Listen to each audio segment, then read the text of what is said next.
ఒక street fighter రష్యాకి ఎలా president అయ్యాడు? వ్లాడిమిర్ పుతిన్ 1952లో ఒక పేద కుటుంబంలో పుట్టారు. తన చిన్నతనం మొత్తం ర్యాట్స్ ని చేస్ చేయడంతోనే అయిపోయింది. పుతిన్ చిన్నగున్నప్పుడు చాలా సన్నగా ఉండి వీక్ గా ఉండేవాడు. దానితో వాళ్ళ ఫ్రెండ్స్ అందరూ కూడా పుతిన్ ని ఎప్పుడు కూడా ఎగతాళి చేస్తూ ఉండేవాళ్ళు. రిటర్న్ గా పుతిన్ ఎప్పుడు కూడా వాళ్ళ ఫ్రెండ్స్ తో ఫైట్స్ ని చేస్తూనే ఉండేవాడు. According to school teacher, Putin wild cat లాగా ఫైట్ చేసేవాడని చెప్పింది. ఈ స్ట్రీట్ ఫైట్స్ వల్లనే అతనికి పవర్ యొక్క ఇంపార్టెన్స్ తెలిసింది.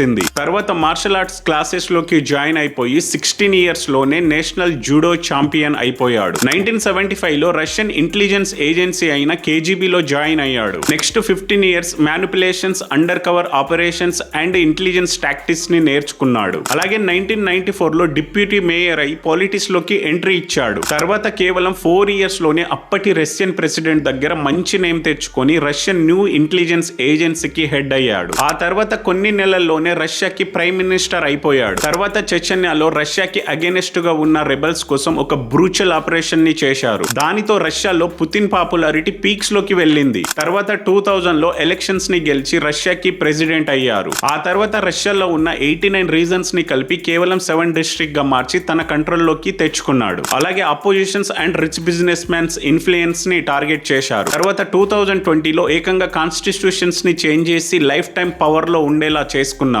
వీడియో నచ్చితే లైక్ చేసి మన ఛానల్ ని కూడా సబ్స్క్రైబ్ చేసుకోండి.